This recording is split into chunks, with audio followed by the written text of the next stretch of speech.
لوگ اپنی بیویوں سے زنا کریں گے۔ 1400 سال بعد حضور اقدس صلی اللہ علیہ وسلم کا فرمان آج سچ ثابت ہو گیا۔ رسول اکرم صلی اللہ علیہ وسلم نے فرمایا، لوگوں پر ایک ایسا زمانہ آئے گا جب میاں بیوی آپس میں زنا کریں گے۔ پوچھا گیا، یا رسول اللہ صلی اللہ علیہ وسلم، میاں بیوی تو ایک دوسرے پر حلال ہوتے ہیں، کیا ایسا ممکن ہے کہ شوہر اپنی بیوی سے زنا کرے اور بیوی اپنے شوہر سے؟ پھر حضور نے فرمایا کہ بسم اللہ الرحمن الرحیم، السلام علیکم۔ ناظرین، اسلامی معاشرے کی پاکیزگی کی حفاظت کے لیے ہر مسلمان کی عزت نفس اور روح کی طہارت باقی رکھنے کے لیے زنا کے جرم سے اجتناب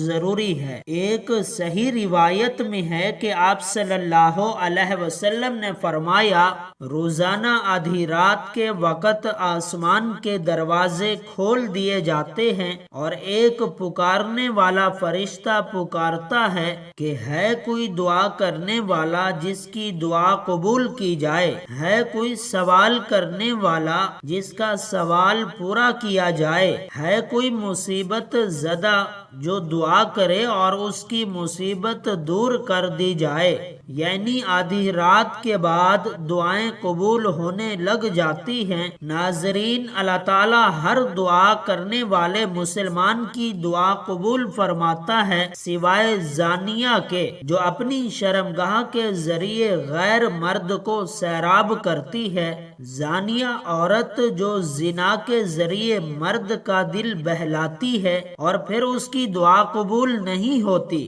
زنا کرنے والے لوگ خود اپنے آپ کو اللہ کے عذاب کا مستحق بنا لیتے ہیں۔ حضرت عبداللہ بن عباس رضی اللہ تعالی عنہ کہتے ہیں کہ رسول اکرم نے فرمایا، جب کسی بستی میں زنا اور سود عام ہو جائے تو گویا اس بستی کے لوگوں نے اپنے آپ کو اللہ کے عذاب کا مستحق بنا لیا کہ ان پر کسی بھی طرح کا عذاب آ جائے۔ پھر اسی طرح زانی کو دنیا میں بھی اللہ کی طرف سے سزا مل کر رہتی ہے، یعنی یہ ایک ایسا جرم ہے کہ جس کی سزا دنیا میں بھی ملتی ہے اور آخرت میں بھی۔ حضرت انس کہتے ہیں کہ رسول اکرم صلی اللہ علیہ وسلم نے فرمایا، دو گناہ ایسے ہیں جن کی سزا میں جلدی کی جاتی ہے اور دنیا ہی میں دے دی جاتی ہے۔ نمبر 1 زنا، نمبر 2 والدین کی نافرمانی کرنے والا، ماں باپ کی بات نہ ماننے والا۔ جو شخص ایسی بیماری میں مبتلا ہو جاتا ہے یا زنا جیسی بیماری میں مبتلا ہو جاتا ہے تو پھر اس کا ایمان کیسے بچ پاتا ہے کہ اس گناہ کو چھپانے کے لیے جھوٹ پر جھوٹ بولتا چلا جاتا ہے، ایک نہیں کئی جھوٹ بولتا ہے، اور جب کوئی انسان جھوٹ بولتا ہے تو اس کے منہ کی بدبو سے فرشتے اس سے کئی میل دور چلے جاتے ہیں۔ ایسے انسان سے اللہ تعالیٰ کی حفاظت ہٹا لی جاتی ہے اور وہ شخص ذلیل ہو کر رہتا ہے۔ دنیا میں بھی اس انسان پر ہر طرح کی بیماریاں اور طرح طرح کی مصیبتیں نازل ہوتی ہیں۔ پھر بڑھاپے کی عمر میں زنا کرنا اللہ کے غضب اور غصے کو بھڑکانا ہے۔ پھر اسی طرح جس بستی میں زنا عام ہو جائے وہاں موت عام ہونے لگتی ہے، موت کی کثرت ہو جاتی ہے، قتل کی کثرت ہو جاتی ہے۔ پھر اسی طرح کسی بھی غیر حاضر شخص کی بیوی سے زنا کرنے والے شخص پر اللہ تعالیٰ قیامت کے روز ایک اژدہا مسلط کر دیں گے۔ مذہبی کتب میں قیامت کے آنے سے پہلے بہت ساری علامات کا ذکر کیا گیا ہے۔ قیامت کی علامات میں سے سب سے پہلی علامت حضرت محمد صلی اللہ علیہ وسلم کی آمد اور وفات ہے۔ پچھلی آسمانی کتابوں میں آپ صلی اللہ علیہ وسلم کا لقب نبی الساعہ لکھا ہے، جس کا معنی ہے قیامت کا نبی، یعنی حضور صلی اللہ علیہ وسلم وہ آخری نبی ہوں گے جن کی امت پر قیامت قائم ہوگی۔ قیامت کے آنے سے قبل حضور صلی اللہ علیہ وسلم نے فرمایا کہ اولاد نافرمان ہو جائے گی، بیٹیاں تک ماں کی نافرمانی کرنے لگیں گی، دوست کو اپنا اور باپ کو پرایا سمجھا جائے گا، علم اٹھ جائے گا اور جہالت عام ہو جائے گی،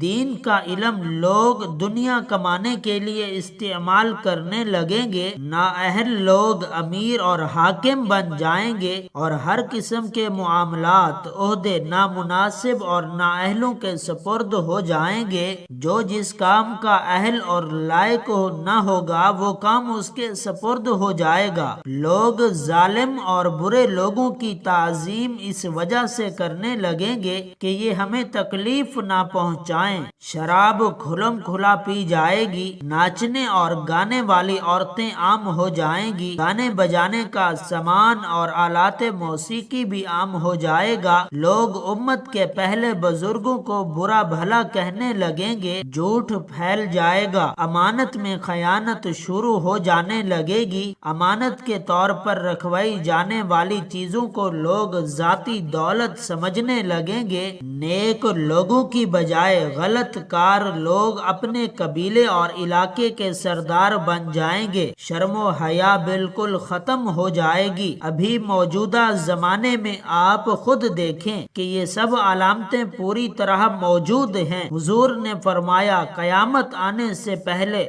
ظلم و ستم عام ہو جائے گا، ایمان سمٹ کر مدینہ منورہ کی طرف چلا جائے گا، جیسے سانپ سکڑ کر اپنے بل کی طرف چلا جاتا ہے، ایسے حالات پیدا ہو جائیں گے کہ دین پر قائم رہنے والے کی وہ حالت ہوگی جو ہاتھ میں انگارہ پکڑنے والے کی ہوتی ہے، زکوٰۃ کو لوگ تاوان سمجھنے لگیں گے، مال غنیمت کو اپنا مال سمجھا جانے لگے گا، ماں باپ کی نافرمانی اور بیوی کی فرما برداری شروع ہو جائے گی، عورتیں زیادہ اور مرد کم ہو جائیں گے، یہاں تک کہ ایک مرد 50 عورتوں کا نگران ہوگا، زنا کاری اور بدکاری عام ہو جائے گی، حتیٰ کہ حضور نے فرمایا کہ قیامت کے قریب زمانے میں لوگ اپنی بیویوں کے ساتھ زنا کریں گے، بلکہ جب ہم نے یہ حدیث پاک پڑھی کہ لوگ اپنی بیوی کے ساتھ زنا کریں گے تو ہمیں اس بات کی سمجھ نہ آئی، تو ہم نے اپنے ایک مولانا صاحب سے پوچھا کہ مولانا صاحب اس کا کیا مطلب ہے کہ لوگ اپنی بیوی سے زنا کریں گے؟ تو انہوں نے فرمایا کہ ہاں، اس کی کئی صورتیں ہیں، ایک صورت تو اس کی یہ ہے کہ مرد یا عورت کوئی کفریہ بول دے اور نکاح ٹوٹ جائے اور ان کو اس کا پتہ ہی نہ ہو کہ نکاح ٹوٹ گیا ہے یا نہیں، اور آج کل یہ عام ہے، لوگوں کو اس بات کا علم ہی نہیں، بلکہ قاری ثناء اللہ پانی پتی نے لکھا ہے کہ اگر دو بندے گفتگو کر رہے تھے، ایک نے کہا کہ یہ تو شریعت کی بات ہے اور اگلے نے جواب دیا کہ رکھ پراں شریعت کو، تو وہ آدمی کافر ہو گیا۔ تو ہمیں چاہیے کہ ہم علماء سے پوچھیں کہ کلامات کفریہ کون کون سے ہیں، یہ نہ ہو کہ ہم ایسے جملے بولیں اور کفر کا ارتکاب کر بیٹھیں۔ کئی جملے تو بہت عام ہیں تو ان کا علم حاصل کرنا ضروری ہے کہ کہیں ہم تو اپنی گفتگو میں کوئی ایسی بات نہیں کہہ جاتے، اگر نکاح ٹوٹ گیا تو پھر ہم بھی ایسے ظلم میں مبتلا ہو جائیں گے اور زنا کا گناہ لکھا جا رہا ہوگا۔ فرمایا کہ مرد قرب قیامت میں اپنی بیویوں سے زنا کریں گے۔ ایک صورت یہ ہے کہ یہ کفریہ کلمات بیوی بولے تو بھی نکاح ٹوٹ جاتا ہے، اگر خاوند بولے تو بھی نکاح ٹوٹ جاتا ہے۔ بعض اوقات میاں بیوی کے درمیان لڑائی جھگڑا، بحث و مباحثہ، تلخ کلامی ہو جاتی ہے، اور اس میں ہوتا کیا ہے کہ مرد کی زبان میں کنایہ طلاق نکل جاتی ہے۔ کنایہ کہتے ہیں لفظ طلاق والا نہیں بولا، لیکن بات ایسی کہہ دی کہ مفہوم طلاق والا نکلتا ہے، اس کو کنایہ میں طلاق کہتے ہیں۔ اب یہ گناہ بہت زیادہ عام ہے، غصے میں کہہ دیتے ہیں کہ چلی جا، مجھے تیری کوئی ضرورت نہیں۔ آج کے بعد اس قسم کے الفاظ جس کا نتیجہ یہ نکلے کہ تو میری بیوی نہیں ہے، اب اس قسم کے مسائل کا بھی معلومات کرنی چاہیے۔ شریعت کہتی ہے کہ علم حاصل کرو، ایسا نہ ہو کہ کنایہ میں طلاق ہو جائے اور انہیں پتہ بھی نہ ہو اور وہ ساتھ رہ رہے ہوں۔ اور آج کل یہ حالات کہ زبان سے طلاق کہہ دیتے ہیں، طلاق ہو بھی جاتی ہے، پتہ بھی ہے دونوں کو، مگر بدنامی کی وجہ سے پھر میاں بیوی اکٹھے رہ رہے ہوتے ہیں، ایک گھر میں ایک کمرے میں، تو یہ زنا کر رہے ہیں۔ قربان جاؤں سچے نبی کی مبارک زبان پر، جس نے 1400 سال پہلے بتا دیا تھا کہ قرب قیامت کے نزدیک لوگ اپنی بیویوں سے زنا کریں گے۔ ناظرین، صحیح بخاری کی ایک حدیث کے مطابق قرب قیامت کی ایک نشانی یہ بھی ہے کہ اقتدار غلط لوگوں کے ہاتھ میں دے دیا جائے گا۔ علماء کرام بھی اس کے متعلق کہتے ہیں کہ آج دنیا بھر کے ممالک کے حکمرانوں کی طرف دیکھیں تو صاف پتہ چلتا ہے کہ یہ نشانی بھی پوری ہو چکی ہے۔ صحیح بخاری میں ایک اور نشانی بتائی گئی ہے کہ قرب قیامت لوگ بلند ترین عمارتیں بنائیں گے، بنانے میں ایک دوسرے پر سبقت لے جانے کی کوشش کریں گے۔ آج ہم دیکھتے ہیں کہ وہی دور شروع ہو چکا ہے، دنیا بھر میں بلند و بالا عمارتیں کھڑی ہو چکی ہیں، اور جس ملک میں سب سے بلند ترین عمارت موجود ہو وہاں کے حکمران اور شہری اسے فخر کا سبب گردانتے ہیں۔ اور اس جیسی دیگر کئی نشانیوں کے متعلق بھی علماء کا کہنا ہے کہ وہ پوری ہو چکی ہیں، اور اب امام مہدی کا ظہور اور قیامت قریب تر آ چکی ہے۔ اللہ کے رسول نے قیامت کی نشانی بتلاتے ہوئے فرمایا کہ اونٹوں اور بکریوں کے چرواہے جو برہنہ بدن اور ننگے پاؤں والے، وہ ایک دوسرے سے مقابلہ کرتے ہوئے لمبی لمبی عمارتیں بنوائیں گے اور فخر کریں گے۔ ریاض شہر میں عمارتوں کا یہ مقابلہ آج اپنے عروج پر پہنچ گیا۔ دبئی میں برج خلیفہ کی عمارت دنیا کی سب سے اونچی عمارت بن گئی، تو ساتھ ہی شہزادہ ولید بن طلال نے جدہ میں اس سے بھی بڑی عمارت بنانے کا اعلان کر دیا، جو دھڑا دھڑ بنتی چلی جا رہی ہے۔ عرب کی عمارتیں سارے جہان سے اونچی ہو چکی ہیں۔ عرض کرنے کا مقصد صرف یہ ہے کہ پیارے رسول حضرت محمد صلی اللہ علیہ وسلم نے جو فرمایا وہ پورا ہو چکا ہے، اور بتائی ہوئی پیش گویاں آج ہو بہو پوری ہو رہی ہیں۔ اب سوال یہ پیدا ہوتا ہے کہ اس کے بعد کیا ہوگا؟ اللہ کے رسول کی ایک اور حدیث ہے کہ قیامت سے پہلے سرزمین عرب دوبارہ سرسبز ہو جائے گی۔ سعودی عرب میں اب بارشیں شروع ہو چکی ہیں، مکہ اور جدہ میں سیلاب آ چکے ہیں۔ عرب سرزمین پہلے ہی جدید ٹیکنالوجی کو کام میں لا کر سرسبز بنانے کی کوشش کی گئی، وہ قطر کے موسم کی وجہ سے سرسبز بنتی جا رہی ہے۔ سعودی عرب گندم میں پہلے ہی خود کفیل ہو چکا ہے، پہاڑوں پر بارشوں کی وجہ سے سبزہ اگنا شروع ہو چکا ہے۔ یہ پیش گوئی بھی اپنے تکمیلی مراحل سے گزرنے جا رہی ہے، اور جو حضور صلی اللہ علیہ وسلم نے فرمایا اسے ہم اپنی نگاہوں سے دیکھنے جا رہے ہیں۔ اگر حدیث میں غور کریں تو مشرق وسطی کے زوال کا آغاز ملک شام سے شروع ہوا،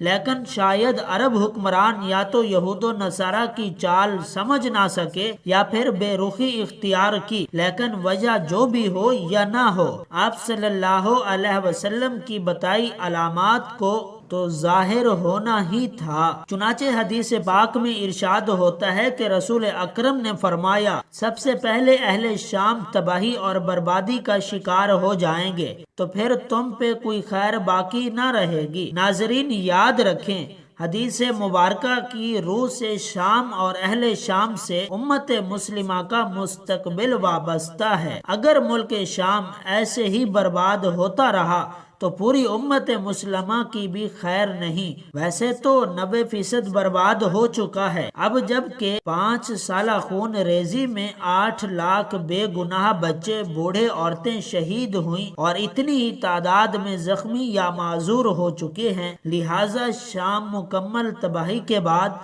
اب نزع کی حالت میں ہے۔ اس حدیث کے حساب سے عرب ممالک کے سنہری دور کے خاتمے کی اہم وجہ ملک شام کے موجودہ حالات ہیں۔ گویا نبی کریم صلی اللہ علیہ وسلم کی ایک اور حدیث ایک پیشگوئی کی علامت ظاہر ہو رہی ہے۔ یاد رکھیں کہ شام کے متعلق اسرائیل، روس، امریکہ جو بھی یہاں جھوٹے بہانے بناتے ہیں، لیکن ان سب کا اصل ہدف جزیرۃ العرب ہے، کیونکہ کفار کا عقیدہ ہے کہ دجال ہمارا مسیح ہے۔ اس وجہ سے یہ لوگ دجال کے انتظامات مکمل کر رہے ہیں، جس کے لیے مسلم ممالک میں عدم استحکام پیدا کرنا ہے، کیونکہ ملک شام پر یہ یہود و نصارہ قبضہ کرنا چاہتے ہیں اور یہ ہو کر رہے گا۔ حضرت امام مہدی علیہ السلام کے ظہور سے قبل چنانچہ کتاب میں ہے کہ آخری زمانے میں جب مسلمان ہر طرف سے مغلوب ہو جائیں گے اور شام میں بھی عیسائیوں کی حکومت قائم ہو جائے گی تو یہ قرب قیامت کی نشانی ہوگی۔ قیامت کی نشانی میں سے ایک نشانی دجال کے